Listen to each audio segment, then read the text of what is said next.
Welcome to How to Get on a Watchlist, the new podcast series from Encyclopedia Geopolitica. In each episode, we'll sit down with leading experts to discuss dangerous activities. From assassinations and airliner shootdowns through to kidnappings and coups, we'll examine each of these threats through the lenses of both the dangerous actors seeking to conduct these operations and the agencies around the world seeking to stop them. In the interest of operational security, certain tactical details will be omitted from these discussions. However, the cases and threats which we discuss here are very real.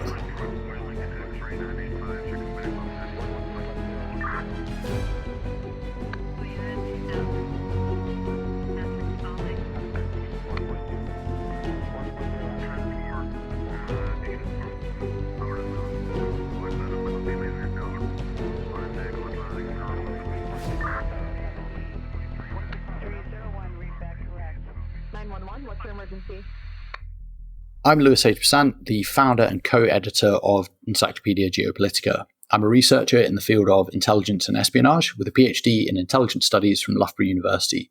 I'm an adjunct professor in intelligence at Sciences Po Paris, and in my day job, I provide geopolitical analysis and security-focused intelligence to private sector corporations. I'm Cormac McGarry. I'm an associate director at the global specialist consultancy Control Risks, where I help companies from every sector understand the implications of global geopolitical issues on their business. So today we're discussing how to break the internet, and this topic is timely as at the time of recording, accusations of subsea data cable sabotage have emerged following the severing of cables in the Baltic Sea in mysterious circumstances. Roughly an hour before recording, the Swedish government announced that at least one of these incidents was caused by an external force or tampering. So to discuss this topic and all of the various politics around it, we're joined by Dr. Bruce Jones. Dr. Jones is a senior fellow with the Strobe Talbott Center for Security, Strategy and Technology in the Foreign Policy Program at the Brookings Institution. He also works with the Center for East Asia Policy Studies and is a consulting professor at the Freeman Spogli Institute at Stanford University. His current research focus is on US strategy, international order, and great power relations. His most recent books on the topic are To Rule the Waves, How Control of the World's Oceans Shapes the Fate of Superpowers, and The Marshall Plan for the Shaping of American Strategy, and Still As to Lead, America, Rising Powers, and the Tension Between Rivalry and Restraint. We'll put links to those books in the show notes. Dr. Jones has extensive experience and expertise on intervention and crisis management. He served on the United Nations operation in Kosovo, was the Special Assistant to the UN Special Coordinator for the Middle East Peace Process, and he was also a senior advisor to Kofi Annan on UN reform and served as Deputy Research Director to the UN's high-level panel on threats, challenges, and change, as well as lead scholar for the International Task Force on Global Public Goods. Dr. Jones holds a doctorate from the London School of Economics, and he was the Hamburg Fellow in Conflict Prevention at Stanford University. Well, Dr. Jones, thank you very much for joining us. Thank you for having me. Pleasure to be here. With a really interesting background like yours, fascinating bio there, the question we like to ask our guests to start with is, how did you get into your line of work? For young students thinking about getting into a similar field, how did you get in there, and any advice you'd share with them? The oldest way in history, I followed my father's profession. My father was a diplomat. I spent my first undergraduate years doing artificial intelligence, maths, and anything other than would take me in my father's footsteps, and then naturally gravitated to them anyway and studied international relations. I was in Tanzania at the time of the Rwandan genocide and got extremely interested in that. That led me into a career on civil war management, peacekeeping, and the like. After 9/11, I started looking more broadly at international security questions, terrorism, American foreign policy.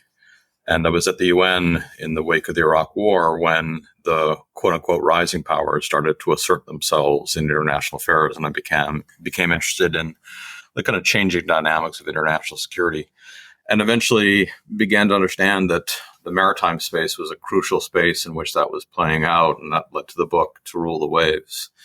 And the conclusion of that book brought me to this question of the undersea domain, which I think is absolutely crucial to what's about to happen in world affairs.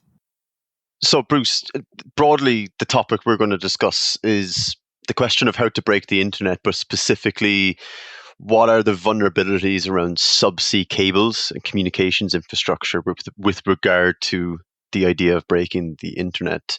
I guess in popular parlance, there's this conception that there might be like a single point of failure somewhere under the Atlantic, and you can deploy some sophisticated weaponry to break it. So just to kind of get the conversation rolling here, how reliant is the internet actually on subsea cables? Is there that single point of failure, or are we kind of exaggerating how reliant the internet is on this subsea infrastructure? So first of all, I want to say that if we look at the subsea infrastructure, it's not only the internet. And I think it's a very important point to start with is we're looking at the internet. We're looking at the flow of global financial data. We're looking at the flow of every kind of data, including military communications in some key instances. And we're also looking at energy pipelines. So the subsea space is transfixed with subsea cables, not just for the internet, much wider uses, especially global finance. There are hundreds of them, I think 552 at last count, crisscrossing the globe. The vast bulk of them in terms of volume link North America to Europe and North America to Asia. There is a lot of redundancy in that. But there are critical points of vulnerability. So could you snip one cable and thereby bring down the internet? No. But is this a point of vulnerability to international finance and to the West writ large? I think the answer to that is yes. And to be honest, I'm actually more concerned by the energy infrastructure than I am by the internet infrastructure, because it is unidirectional and is not sort of networked in the same way that the internet infrastructure is networked. So this is something that's been getting more and more attention. As I mentioned in the introduction, it's something that in recent weeks in particular has been brought to the fore. But is this a new tactic, or is this something that's been done before, the targeting of subsea infrastructure? Well, in the modern period, this is new. Obviously, there's a kind of long history of undersea warfare and the like, but in the modern period, this is new. The reliance on subsea cables has grown exponentially over the last decades. The reliance on everything we do, including this podcast, on the global flow of data has grown exponentially. And so the vulnerability has grown, right? Because these are, I would argue, simultaneously globalization's most important connective tissue, and they're most vulnerable. And so that, and what we've seen in recent years is the changing geopolitical pattern, meaning that there are actors out there, particularly Russia and potentially China, although China is a more complicated question, that may have an interest in damaging the West, or in the case of Russia, certainly does have an interest in damaging the West, and is looking to find points of vulnerability where it can use a range of hybrid or gray warfare tactics. And the vulnerability of energy cables and of internet cables is certainly one of those. So I think this is new. We've seen damage to internet cables before. It happens all the time, but that tends to be accidental. The actual deliberate severing of cables as a part of a wider strategy of hybrid warfare is new to this moment. And can you damage subsea cables anywhere? What I mean by that is if I imagine a cable, let's say, running from North America to Europe, can you drop whatever weaponry you have anywhere along that cable, or are there specific nodes that would be targeted? So until fairly recently, the only country capable of deploying submarines at great depth to listen to or otherwise interfere with cables at real depth was the United States. But one of the things we've been watching over the last several years is the development of pretty sophisticated Russian capabilities. Russia now has a submarine, triple titanium hulled submarine it's actually 7 pieces of titanium hulled together, but that can operate at around 20,000 feet. We don't know everything about the capabilities of that deep sea submarine, at least not in the unclassified space. But obviously it can tap, and it can probably damage submarine cables at virtually any length. Obviously, the shallower the cable, the easier it is to damage it, but also the easier it is to protect it. I would say in the last several years, a lot of the focus has been on landing stations. These are very well guarded in the United States. They're entirely unguarded in other parts of the world, in some parts of the world. So there are points of vulnerability in the landing stations. when you look at cables as they are close to shore, then you have Coast Guard capabilities and other sorts of defenses. I think where it gets really interesting is, a couple miles out to sea where you're still on a continental shelf, still relatively accessible, but you might be outside of the range of normal Coast Guard operations on a day-to-day basis. But if we look at what just happened in the Baltics, the damage to the energy cable connecting Finland and Estonia and the data cable connecting Finland and Estonia, the damage occurred sort of, reasonably deep waters. And the Baltic is pretty shallow overall. But these were not at the landing stations. These were sort of offshore damage, so to speak. And I think that's the real concern here, is the ability of Russia in particular, potentially China to operate in ways that risk those pieces of undersea infrastructure, again, both data cables and energy pipelines, at greater depths, which just hugely amplify the difficulties of protecting them. And then in terms of kind of noticing an impact like this, so, as we've discussed, this has been happening in recent months, but we're here on the internet recording this episode. So my question really is, how many cable cuts, how much sabotage would we need to see for kind of average users to notice? And then related question, you alluded earlier to this being a particular problem for the finance sector. Where do those thresholds sit relative to one another? Yeah, so this depends a lot on geography. Volcanic activity close to Tonga severed the principal cable that connects Tonga to the rest of the internet and basically had almost no internet access for months. So this can be quite a severe issue for relatively isolated countries, island countries, or countries with limited cable connectivity. If you're asking about the United States and the United Kingdom, you've got literally dozens of cables connecting these countries to every part of the world. You'd have to damage quite a lot of them simultaneously to really seriously impact the internet. That being said, even relatively moderate damage is going to slow transmission or cause rerouting. And when you're in the world of global finance, remember that a financial firm operating financial transactions on a global basis, we're talking about trillions of dollars here, they're measuring the speed of their transmissions relative to their competitors in microseconds. And so delays and rerouting and things like that can have real consequence. You and I are not going to feel it, watching YouTube, but financial actors certainly will. And if this were done at scale, it could be consequential. I'm less worried about large-scale cuts to the main internet cables that connect the United States with Europe and Asia, in part because, look, Russian oligarchs and Putin keep their money in Western banks. China's heavily reliant on the global financial system. You can't sever these things without doing hugely consequential damage to yourself in the case of both China and Russia. I am worried about more targeted, more focused attacks on communications cables, Taiwan. You could see substantial risk to Europe in the energy pipelines that come from Norway to Europe.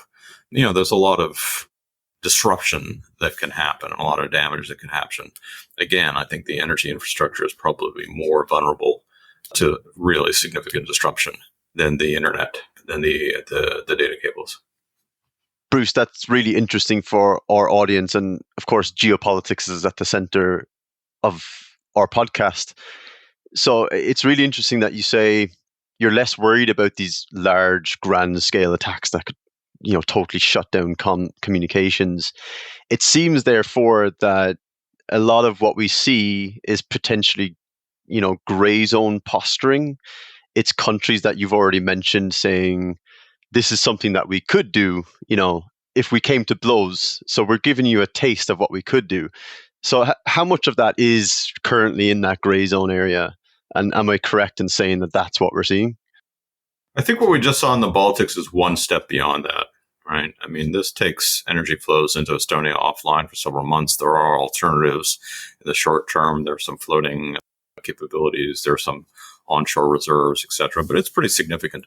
And that was, I think, of course, we don't entirely know what happened. This is in the classified space, and even in the intelligence space, the investigations are underway, but it is certainly noticeable that Russia had warned Finland that if it were to join NATO, it would suffer consequences, and there are hints of attacks on critical infrastructure. In 2002, Russia released a new maritime strategy that explicitly refers to attacks on the undersea infrastructure as part of a hybrid warfare against the United States. So I'm trying to point to a subtlety here, which is that, in my view, Russia already believes that it is in a hybrid war with the West. The West hasn't really incorporated that view into our own thinking about Russia. We're sort of trying to deter Russia, and we're dealing with the Ukrainian case, but we don't think of ourselves as at war with Russia. But I do really believe that Putin and the people around him think of themselves as in a hybrid war with the West. And so it's not just posturing that we could do this. In the case of the Baltics, they just did do this, or at least caused it to happen.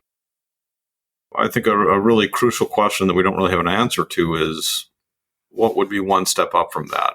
If Russia were to damage the energy pipelines that flow through the North Sea, connecting the adjacent seas, connecting Norwegian gas to Europe, that'd be a really significant blow to Europe. Is that in the target set of Putin? I think so. Is he going to do that now, or would that be the kind of thing he's going to threaten if we escalate? We don't know that. But these kinds of attacks, which, they fall slightly short of a military attack, but there's certainly a lot more than just illegal activity. That's already happening. Bruce, I want to stay with that geopolitics theme in that gray zone area and maybe go to a country which, if anyone can tell by my accent, is quite close to me. It seems, going back, I think just 2 or 3 years ago, there was an incident where Russian, air quotes, research vessels were hovering over subsea infrastructure off the southwest coast of Ireland. And the answer from Ireland was, some fishermen from the local fishing community came out and basically stopped. Sorry, they weren't research vessels. They were actually military vessels about to do some drills. And it was fishermen that basically put a stop to it, because clearly Ireland maybe didn't have the diplomatic clout to do anything really about it, and certainly didn't have the naval resource to go and have a face-off with Russian vessels, right? And then I guess more recently, it was those research vessels which appeared off the coast of Ireland again over that subsea infrastructure. And I believe the Irish Naval Service couldn't even crew a single vessel to go out there, and they did send the Air Corps to take some photographs, but there was effectively no force that could be put out there to kind of, have if use that word loosely, a face-off with the Russian Navy. My question here is, in what you're saying, Russia already is engaged in that kind of hybrid conflict with the West. Is it therefore looking at countries like Ireland, which, is historically militarily neutral, as a vulnerability in the West to pick at? And are there any other countries in the world that you could think of similarly? Yeah, Ireland's a particularly interesting case because, of course, if you know the geography, but if your listeners could sort of envisage a map of Northern Europe, and you think about the role of the City of London as a global hub of finance, and then, land cables which go out to landing stations on the western coast of Britain, and then outwards into the Atlantic, just south of Ireland. And so that sort of, that nautical space south of Ireland is one of the highest concentrations of extremely important cables in the world. The City of London still plays a hugely outsized role in global finance. And again, we keep on referring to them as internet cables, but they're a lot more than the internet that flows through those cables. And the data associated with global financial flows is probably the most important piece of this puzzle. There's also military communications that happen on these cables as well. So Russia is going to be trying to listen in the same way that the United States used high-end submarines to tap cables to listen to Russian traffic during the Cold War. That's by this point, that's a well-known Cold War secret. Russia's clearly developing the capability to try to do the same thing.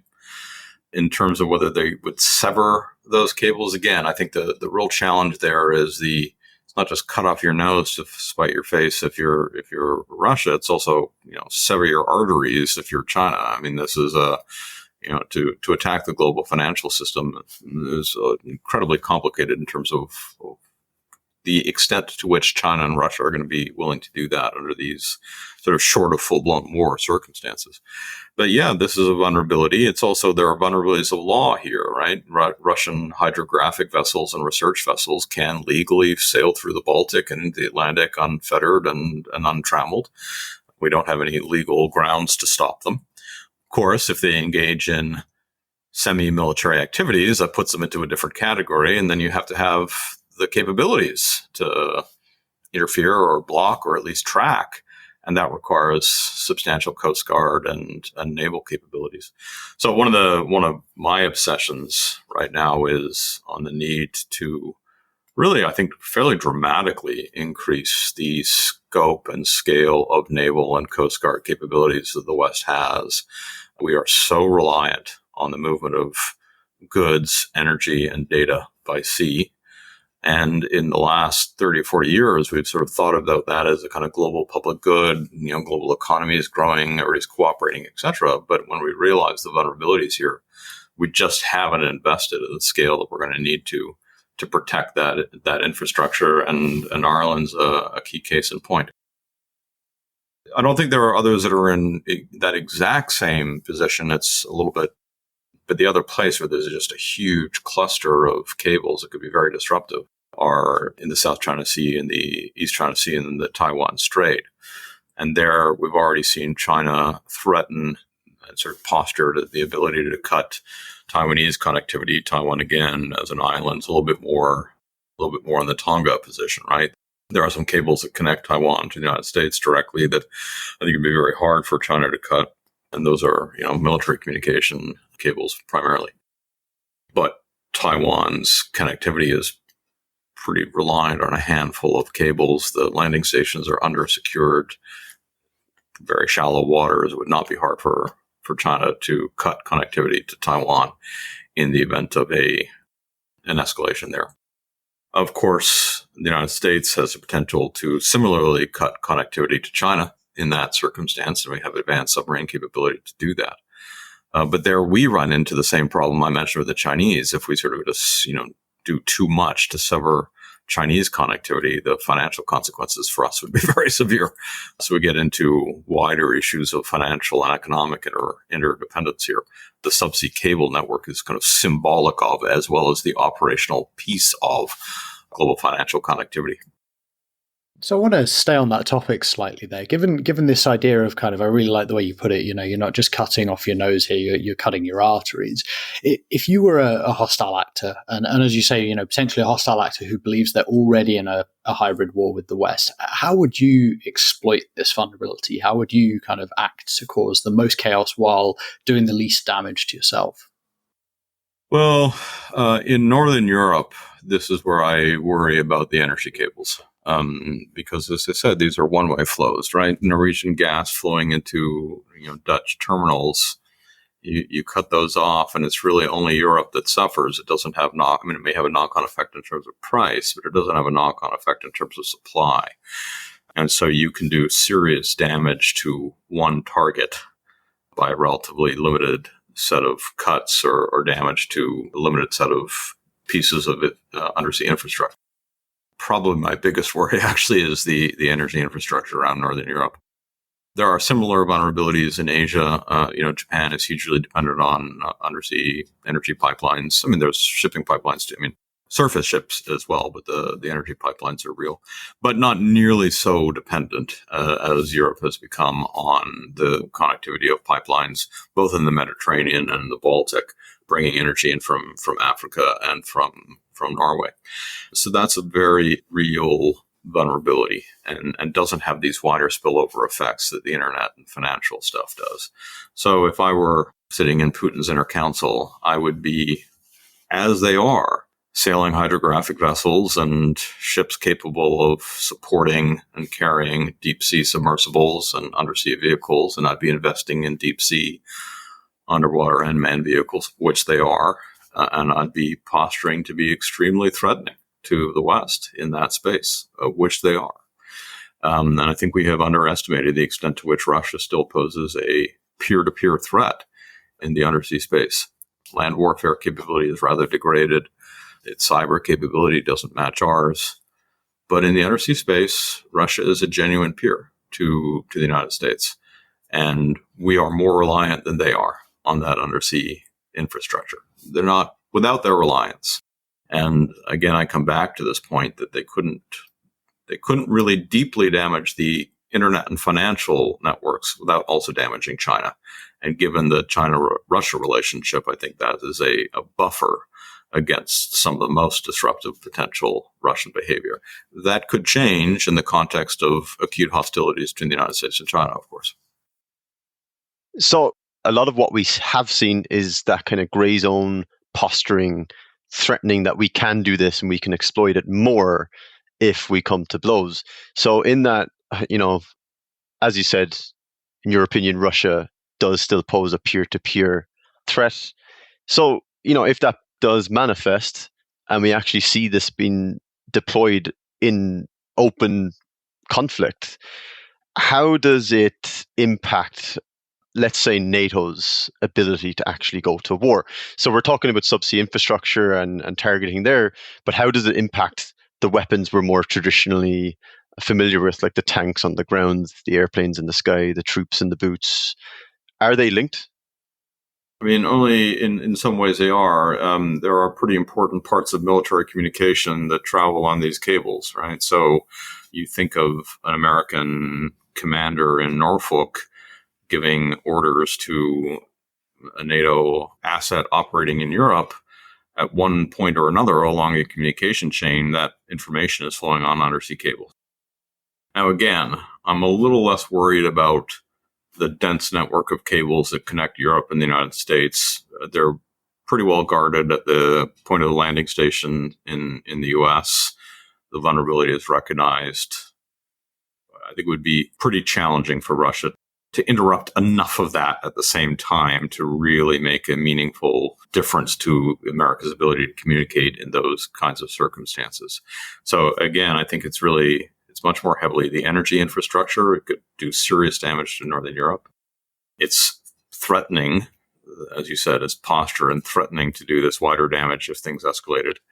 And remember, I know that we're focusing here on the undersea infrastructure, but the undersea space itself, Russia now has UUVs, nuclear-powered, nuclear-capable UUVs, which could be extraordinarily damaging and are frankly already rather destabilizing. Its Poseidon weapon, which is a very large format unmanned underwater vehicle, nuclear-powered, capable of detonating at least a 2-kiloton weapon off the coast of the United States to cause radiological tsunamis. I mean, this is a very, very, very destabilizing weapon. So I do think this is partly or perhaps primarily in the psychological space. If you know that there are these underwater vehicles out there, there's this potential threat, very hard to track.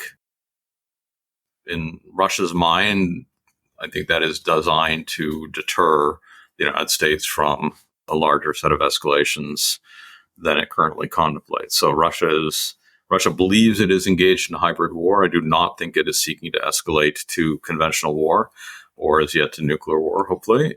So it's in that hybrid space. The psychology matters here. And then, as I said, there's some of these very vulnerable specific energy linkages or short-term disruptions to signal what they could get done could be a real challenge. And by the way, that's to say nothing of nuclear submarines and, submarine-launched nuclear weapons, submarine-launched hypersonic vessels, missiles. There's an awful lot happening in the subsea space that isn't just the seabed infrastructure. If we can stay on this topic of kind of attribution, you mentioned earlier the use of hydrographic vessels, these kind of stealthy subsea vessels. How does attribution work with these kind of incidents? And the reason I'm asking this is, in recent hours, this information that's coming out around the Baltic Sea incident seems to point towards a Chinese vessel, which seems to further complicate the situation, given that the focus on the region was very much on Russia. So how does that work? How do they detect potentially who's responsible for this kind of incident? So first, we're saying that the Chinese vessel, the Nunu Polar Bear, great name, Nunu Polar Bear, this is a reinforced container ship that can sail through Arctic ice and traveled its entire route in parallel with a Russian hydrographic vessel. I checked its position just before I came on this podcast. It's now anchored at a container base near Archangel in the Russian high north. I think we should be clear.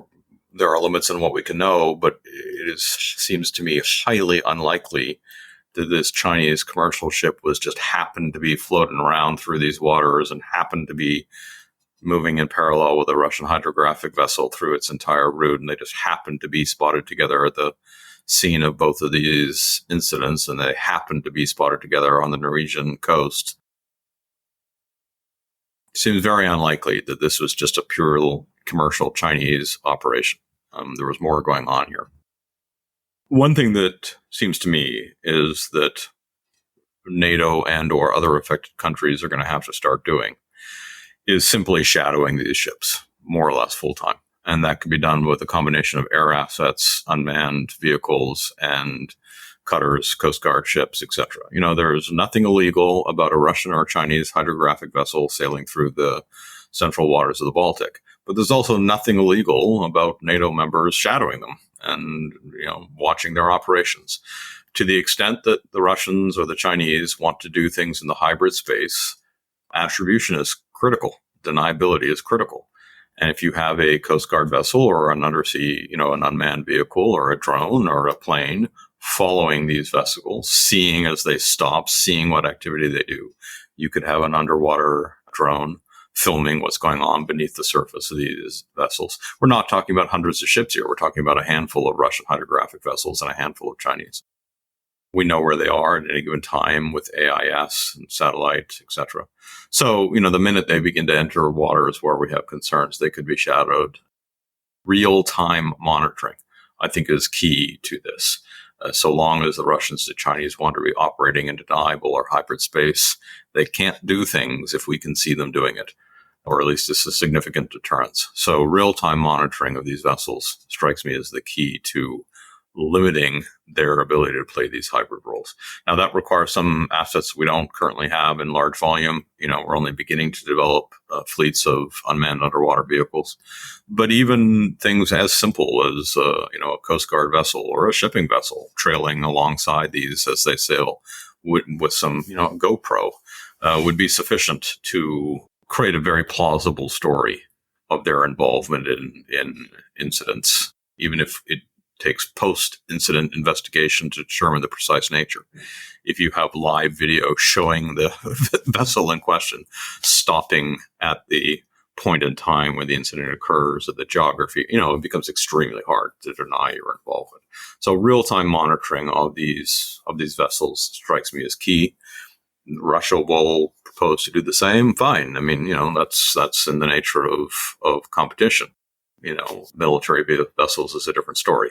But hydrographic vessels that are ostensibly civilian in nature have no basis for complaining if another civilian or Coast Guard vessel is shadowing them as they move through vulnerable geographies. We're discussing the risk of subsea cable sabotage with Dr. Bruce Jones. After the break, we'll discuss how to mitigate this threat.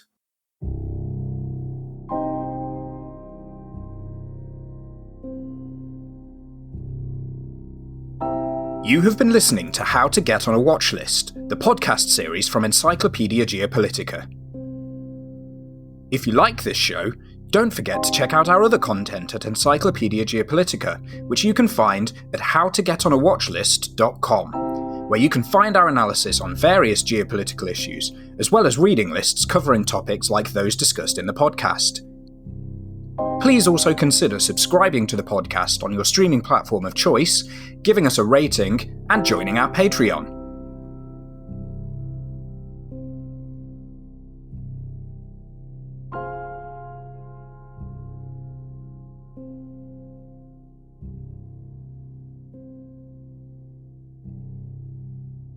Bruce, we left the first segment with you explaining how, Western nations, one of the methods they can deploy to counter what we're talking about is simply shadowing the assets that are being deployed against their infrastructure.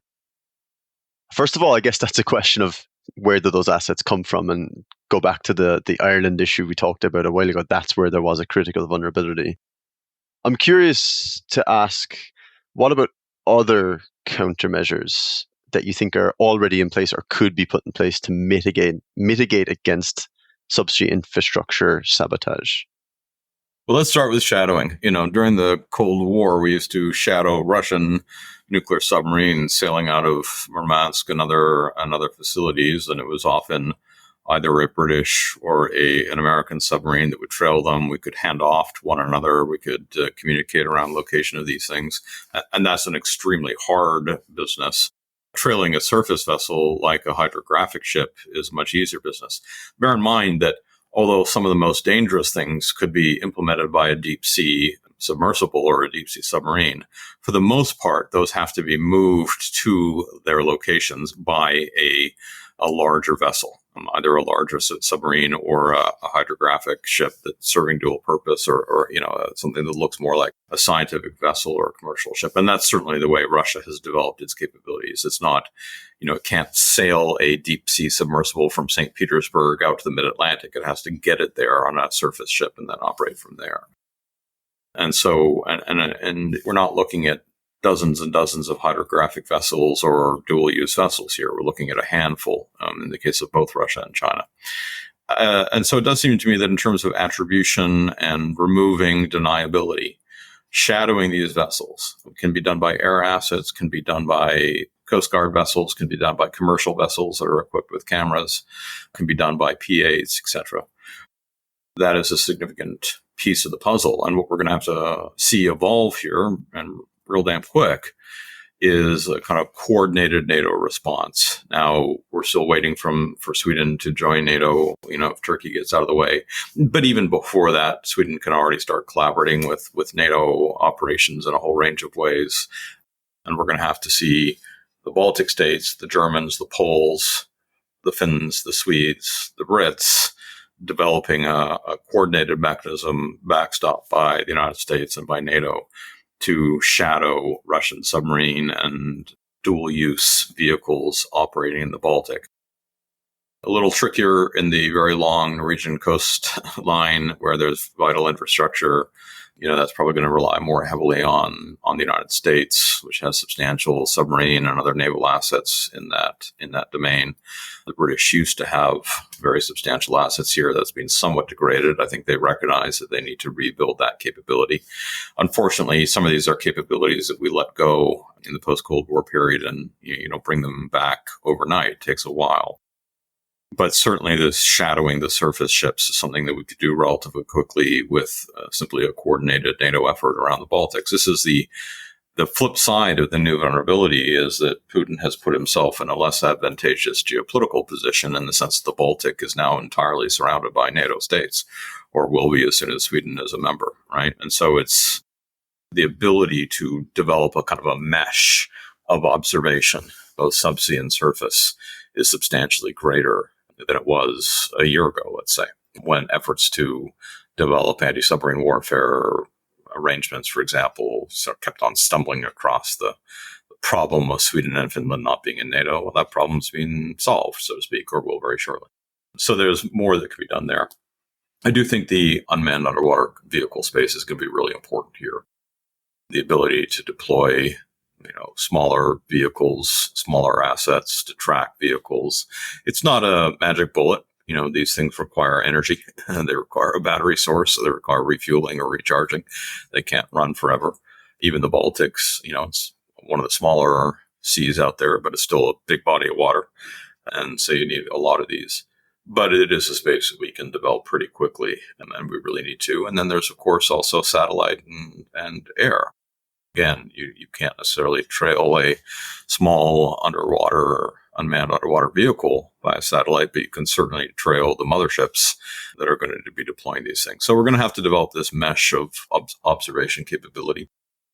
Politics can get in the way here. Even with Finland joining and Sweden anticipated, there was already movement towards a shift in arrangements for a NATO maritime command for the Baltics. But there were huge problems between Poland and Germany, political issues, the Poles sort of running anti-German campaigns during the election, which was getting in the way of picking who was going to lead these arrangements. And now the Polish elections may have removed that obstacle. So, but, again, sort of local politics and national politics can get in the way here. But the fact is the Baltic is now a NATO lake, and we can we can build a mesh around it. Harder when you get out to the Atlantic, right? There's a very large space. You're then really relying on American assets there. And the challenge there, I think, is that as China develops its submarine fleet, which it's doing very rapidly, as it develops its unmanned underwater fleet, as it's doing very rapidly, the demand on the on the American submarine fleet and the demand on American assets like P-8s, et cetera, is really going to be deployed out to the Indo-Pacific theater and the Western Pacific particularly. And if that causes American assets to be pulled off Northern Europe, Europe just doesn't have what it's going to take to do this by itself. It can do some of the surface monitoring by itself, but really needs to be backed up by American submarines and American P-8s. So this is sort of just one other area where European defensive capability is just not up to the new challenge that it confronts, absent very substantial assistance from the United States, which could become problematic. What about monitoring by the cable owners? I'm thinking about those private sector companies that operate a lot of these. Can they detect sabotage or cuts in real time? Is there room for a public-private partnership in maritime security, for example? Well, it's possible, but I have to say, having talked to a couple of these companies, what they say to me at this stage is they can only do a sort of after the fact monitoring, and they certainly can't do prevention. Right. So it's one thing to, you can detect that there's been a pressure release or a loss of connectivity someplace, and you can, send a drone down to find out where it happened. But we're talking about thousands of miles of cable and pipeline. And right now, none of these companies have the infrastructure required to monitor in real time. That would be a very substantial investment in infrastructure to do that. There are some potential solutions there. Honestly, I think they're going to have to be public-private partnerships. I don't think we're going to be able to rely on private sector entities to do that. Now, again, this is where the energy space and the data space are slightly different, because in the energy space, a lot of the companies involved are either state-owned or partially state-owned or state-invested. So, for example, Equinor, the Norwegian energy major that has the major pipelines that come down bringing Norwegian gas to Europe, has been brought under a sort of Norwegian law has been passed to kind of bring Equinor underneath Norwegian state security umbrella, so to speak. And that might allow for some solutions in terms of monitoring. But it's a huge business to be, I think a different company, I won't name them, recently did an assessment of the security risk to their cables and pipelines. And they said it took them several weeks simply to do a one-time monitor of the situation and then had to start all over. They're just not, we haven't been developing the kind of infrastructure needed to think of these as vulnerable links. So that's going to have to happen. It's going to have to happen real quick. We seem to be talking a lot about the vulnerabilities, particularly of the West. Perhaps that's just the individuals we think from that perspective. But what about retaliation? What about the counteroffensive? Maybe NATO specifically. What is the West's capability to do this to the other side?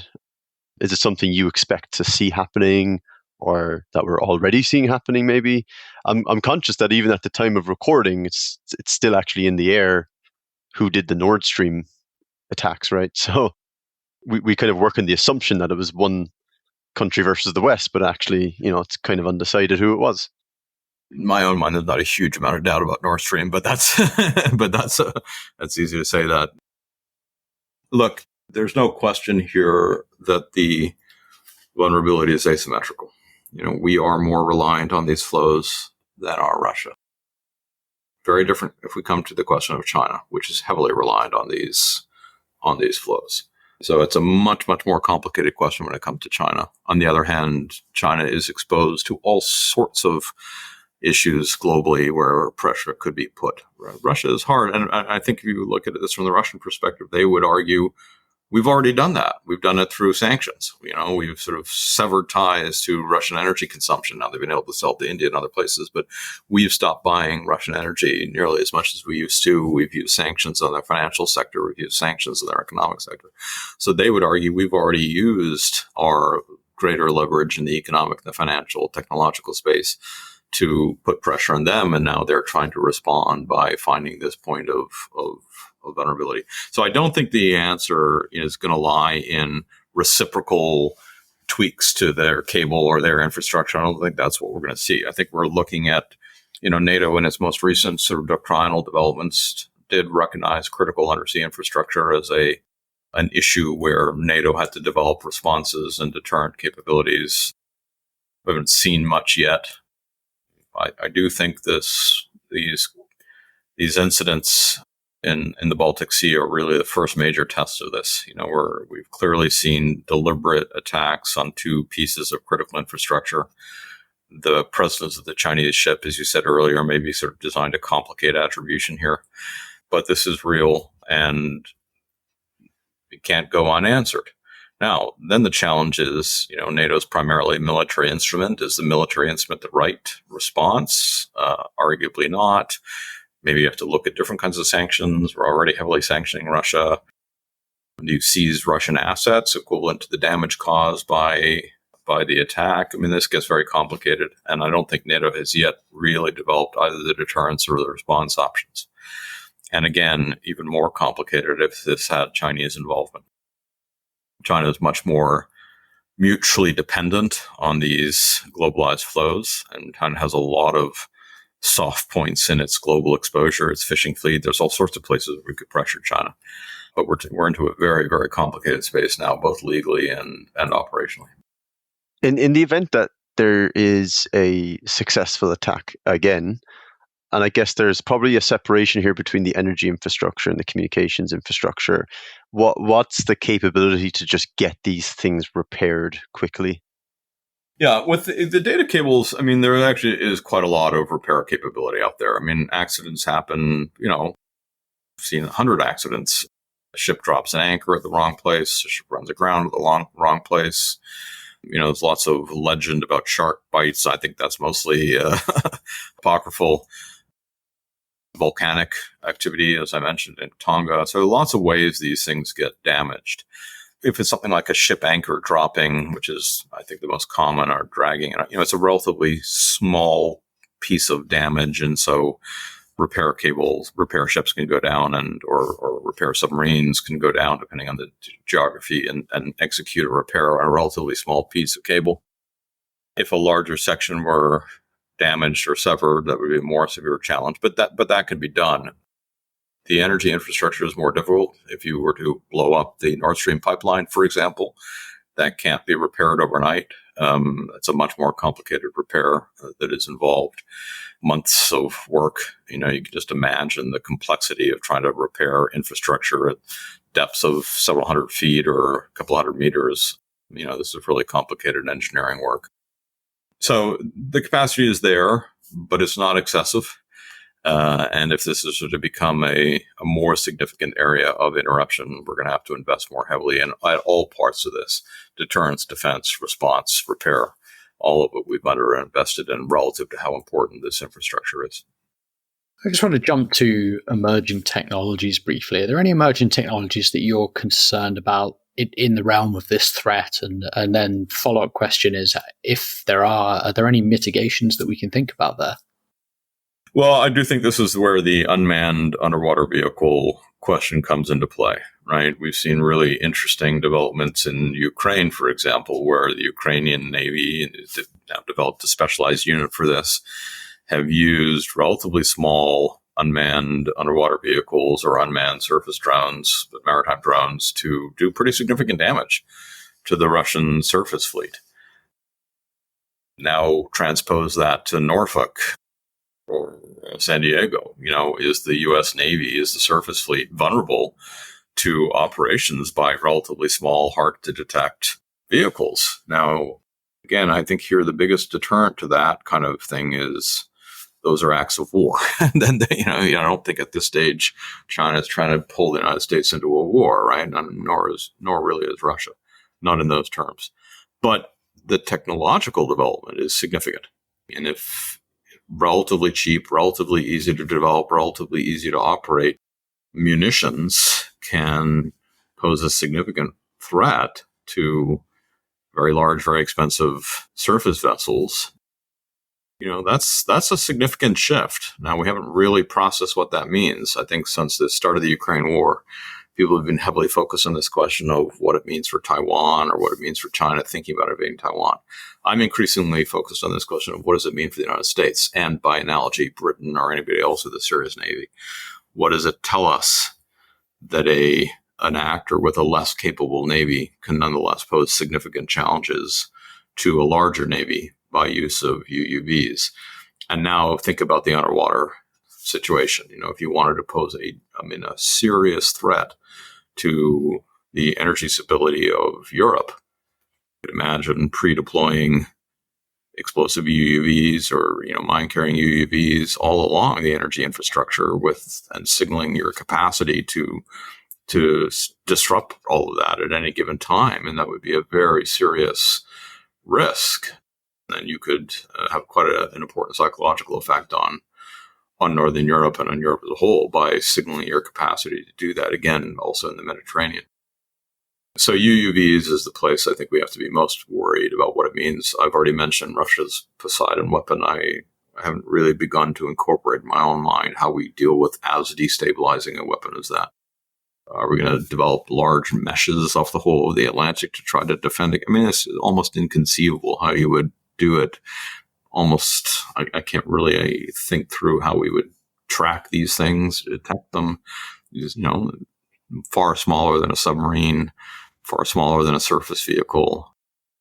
It's going to be very hard to defend against these kinds of destabilizing weapons. Of course, we're developing our own versions of the same thing, but this underwater unmanned vehicle space is really one to watch.